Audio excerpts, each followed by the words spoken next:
तो दोस्तों आपके पास है free vibrations, force vibrations and resonance. Yes, आज हम पढ़ने वाले हैं फ्री वाइब्रेशंस क्या होते हैं, फोर्स्ड वाइब्रेशंस क्या होते हैं और रेजोनेंस क्या होता है।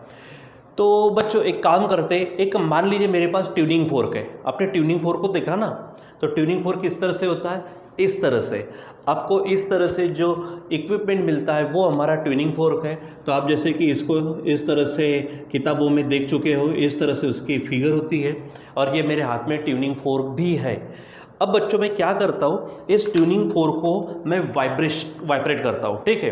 यानी इसको मैं क्या करूँगा, वाइब्रेशन में लाऊंगा। तो इसके लिए मैं क्या करता हूँ, इसको जब भी बजाना हो, जब भी इसके ऊपर वाइब्रेशन प्रोड्यूस करना हो, तो ध्यान में रखना है कि आप किसी रबर पैड पर या फिर एक आधे कपड़े का जैसा इस तरह से लेकर आप उसको यहाँ पर ऐसे बैंग करेंगे। ये आवाज़ आ रही है, मेरे कान के पास आवाज़ आ रही है। अब वो आवाज़ शायद उतनी आपको ना आए, लेकिन फिर भी मैं कोशिश करता हूँ कि ये आवाज़ आपको भी सुनाई दे। आप कोशिश कर रहे हैं, आपको सुनती है क्या, तो शायद आपको सुनाई दे। फिर से एक बार करता हूं,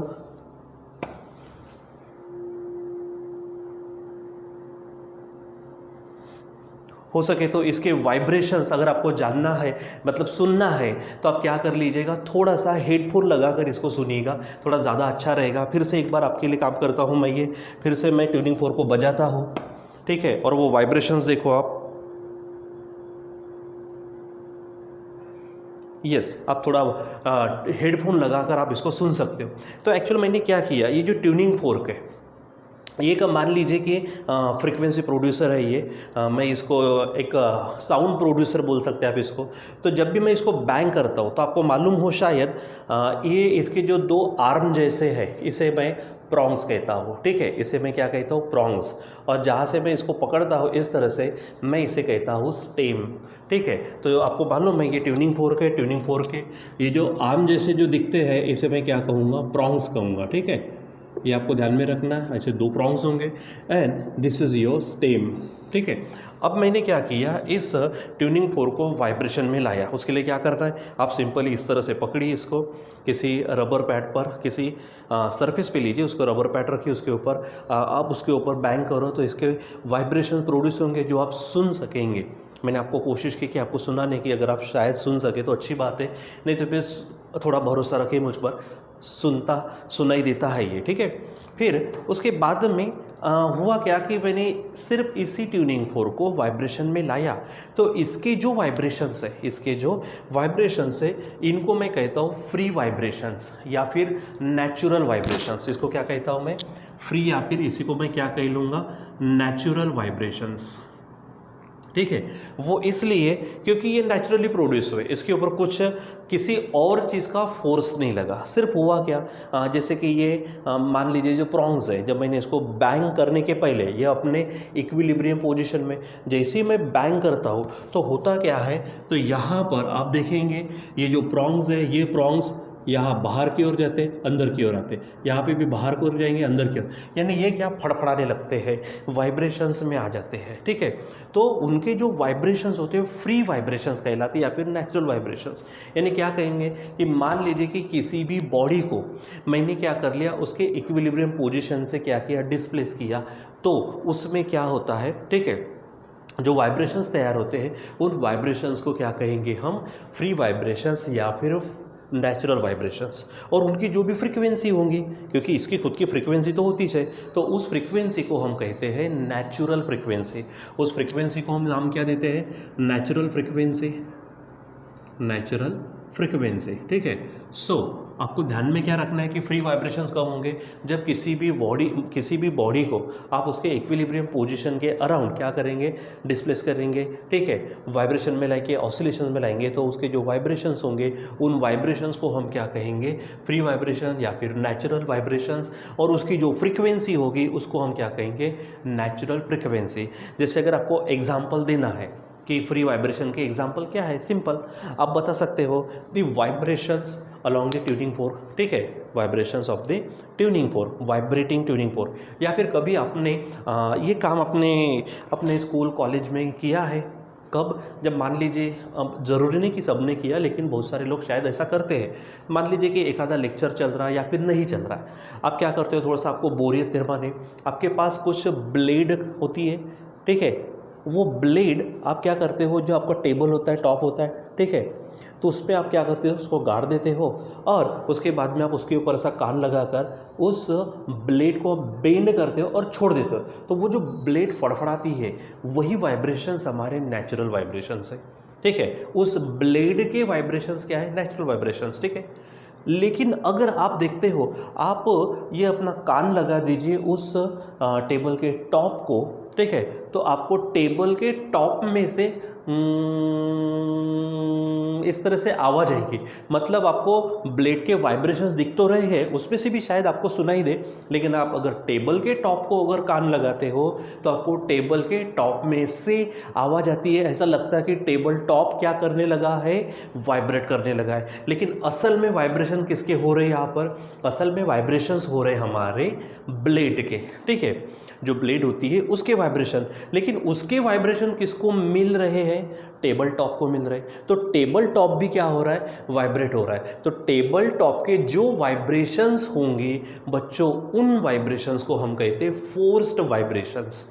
अब फोर्स वाइब्रेशन का मतलब क्या है?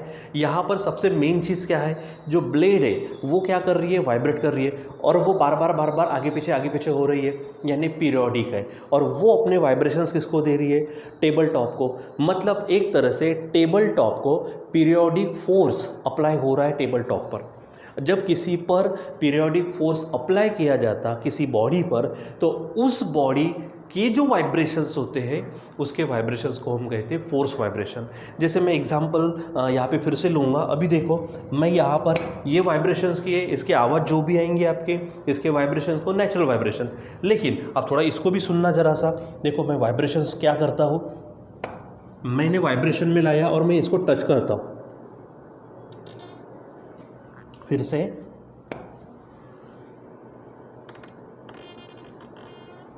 आप देख रहे होंगे ये इसमें से आवाज़ आ रही है, इसकी आवाज़ आप सुन नहीं पा रहे, लेकिन ये जो है यहाँ पर आप इसकी आवाज़ सुन रहे। थोड़ा मुझे बार बार करना पड़ेगा इस चीज़ को। आप देख रहे होंगे, ठीक है, सुनो आप, इस बात को सुनो आप।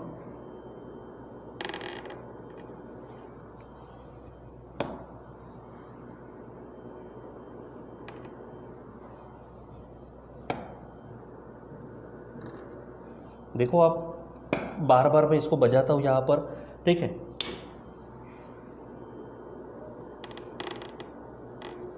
हल्का सा आपको आवाज़ आ रहा होगा।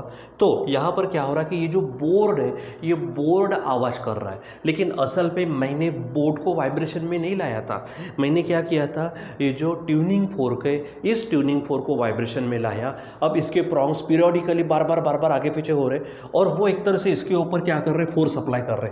अच्छा, फोर्स कैसे अप्लाई कर रहे? इसके ऊपर जब जाएगा तो प्रॉन्ग्स टकराएंगा, फिर प्रॉन्ग इधर आएगा, फिर टकराएंगा, फिर इधर आएगा, मतलब इसके ऊपर बार बार पीरियोडिक फोर्स लग रहा है। तो ये बॉडी भी क्या स्टार्ट करती है? वाइब्रेशन स्टार्ट करती है।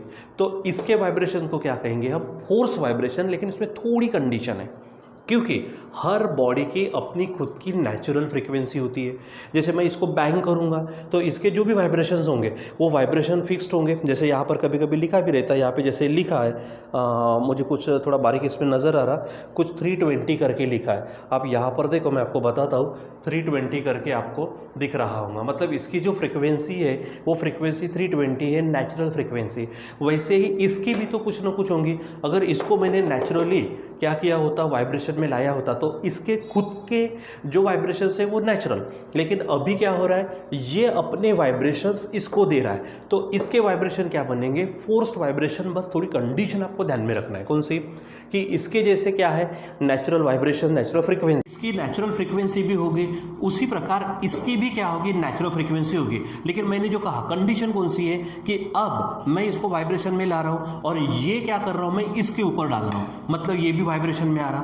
तो इसकी जितनी फ्रीक्वेंसी होंगी, इसकी जैसे एग्जांपल मैंने कहा कि 320, आपको शायद उसने दिखी नहीं, ठीक है, लेकिन 320 है, तो ये अपनी फ्रीक्वेंसी भी इसको देगा। तो वो उस समय में 320 के हिसाब से क्या करेगा? वाइब्रेट करेगा। तो ये बोर्ड भी अभी क्या करेगा, 320 हर्ट्ज के हिसाब से वाइब्रेशन में आ गया। लेकिन बच्चों इसकी खुद की तो नेचुरल फ्रीक्वेंसी होगी ना, हो सकता है इसकी फ्रीक्वेंसी 320 के ज़्यादा होंगी या फिर 320 के कम होंगे, या फिर हो सकता है कि 320 होंगी। मतलब मैं क्या कह रहा हूं कि इसकी जो फ्रीक्वेंसी है अभी फिलहाल क्या हो रहा कि ये इसकी फ्रीक्वेंसी ले रहा, लेकिन अगर ये इसके ऊपर नहीं ये करता और इसको ही हम नेचुरली वाइब्रेशंस में लाते तो इसकी जो नेचुरल फ्रीक्वेंसी होती वो नेचुरल फ्रीक्वेंसी अगर इसके साथ मैच करते, मतलब इसकी नेचुरल फ्रीक्वेंसी भी 320 है और ये उसको जो फ्रीक्वेंसी दे रहा वो भी 320 है, अगर ये मैच करता तो उसे हम कहते हैं resonance.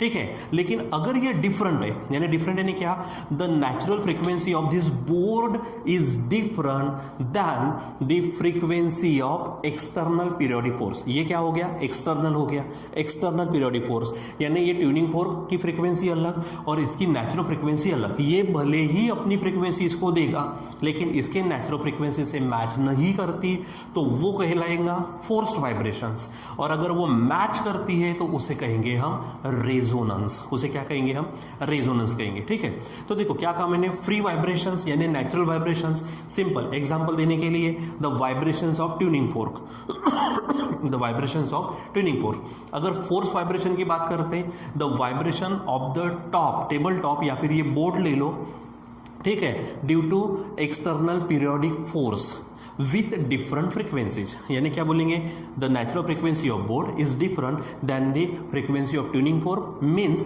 frequency of external periodic force। ऐसा है तो force vibrations and resonance कब, तो resonance भी और कुछ नहीं है, it is the phenomena of forced vibrations having the natural frequency of the body equal to the frequency of external periodic force।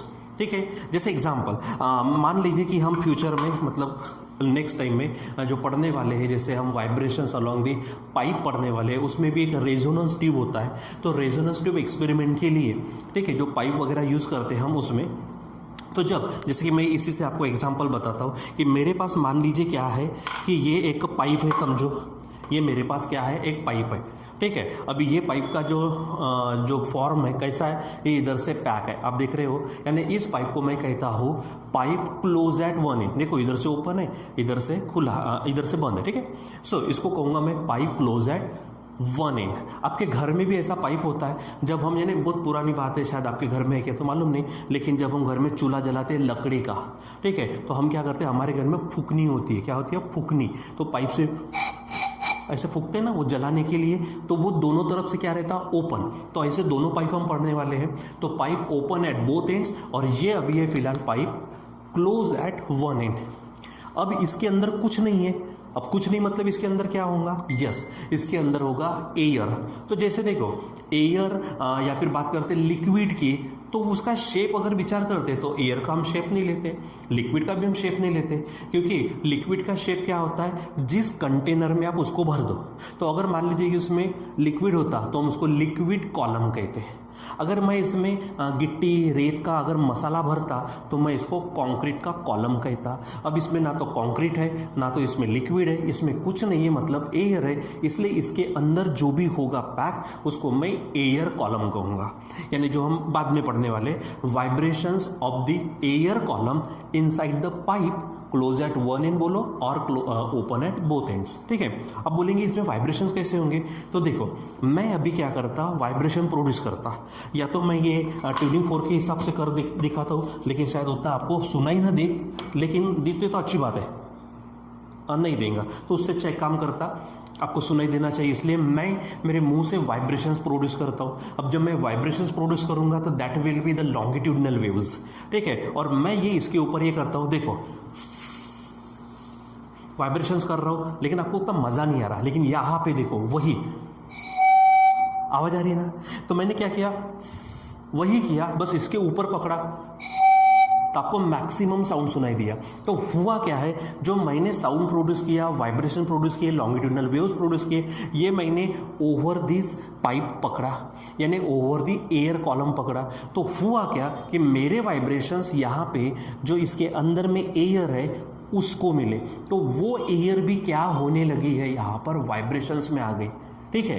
तो अगर मेरी फ्रीक्वेंसी इसके फ्रीक्वेंसी के साथ मैच करेंगे तो मुझे ज़्यादा साउंड सुनाई देगा, और वो ज़्यादा साउंड सुनाई देता है तब जाके होता है रेजोनेंस। इसलिए उस ट्यूब को ही हम नाम देते हैं रेजोनेंस ट्यूब, जो हम बाद में पढ़ने भी वाले हैं। तो यहाँ पर क्या हुए देखो, फ्री वाइब्रेशंस के लिए simple vibrations of tuning fork बोलो। अगर फोर्स वाइब्रेशंस कहना है आपको तो ये बोर्ड बोलो या फिर कोई टेबल टॉप है, the vibrations of the table top due to periodic external periodic force बोलो, या फिर due to vibrating tuning fork बोलो। ठीक है, हाँ दोनों की फ्रिक्वेंसी अलग। अच्छा, अब अगर फ्रिक्वेंसी सेम हो जाती है तो क्या कहेंगे आप उसको, रेजोनेंस कहेंगे। ठीक है, यानी रेजोनेंस के लिए सिंपल क्या बोलेंगे कि अगर मान लीजिए कि suppose the vibrating tuning fork is held over the resonance tube. अभी फिलहाल ये रेजोनेंस ट्यूब नहीं है, मैंने एग्जांपल बताया सिर्फ, ठीक है, वो थोड़ा अलग रहता। When the vibrating tuning fork is held over the resonance tube, then we hear the loud sound, and this happen when the resonance occur। जब क्या होता है, रेजोनेंस होता है तब। अब रेजोनेंस होने का मतलब सिंपल बता दो भाई, रेजोनेंस का मतलब क्या होगा, बॉडी के नेचुरल वाइब्रेशन की frequency is equal to frequency of external periodic force, चाहे वो वाइब्रेटिंग ट्यूनिंग फोर्क है, चाहे मैं वाइब्रेशंस करूँ वो। ठीक है, और फोर्स वाइब्रेशन में क्या होगा, सिंपल सा डिफरेंस है, कौन सा, कि natural frequency of the body, ठीक है, उसकी जो frequency is not equal to the frequency of external periodic force. ठीक है, तो इतना सिंपल सा डिफरेंस आपको ध्यान में रखना है, तो वो बन जाएगा आपका फोर्स वाइब्रेशंस और रेजोनेंस। आई होप बच्चों कि आप थोड़ा सा इसमें समझेंगे। मैं आपके इसको नोट्स तो देता ही हूँ, उसमें थोड़ा सा और क्लियर भी हो जाएगा, आप उसको पढ़ते रहिए। तो सिंपल है, क्या है, free vibrations, vibrations of tuning fork, force vibration, vibrations of table top due to tuning fork with different frequencies.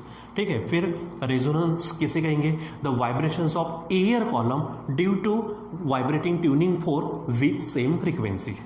ये आपको ध्यान में रखना है। ठीक है बच्चों, तो आज के लिए बस इतना ही, बाकी हम और भी कंटिन्यू करने वाले हैं, जिसमें हम vibrations along the air column, जैसे हमने vibration along the stress string देखा, वैसे ही vibrations along the air column देखने वाले हैं। उसके लिए दो पाइप इस्तेमाल करने वाले, pipe close eight one and जैसे मैंने अभी बताया, और pipe open at both ends जैसे आपके घर की फूकनी।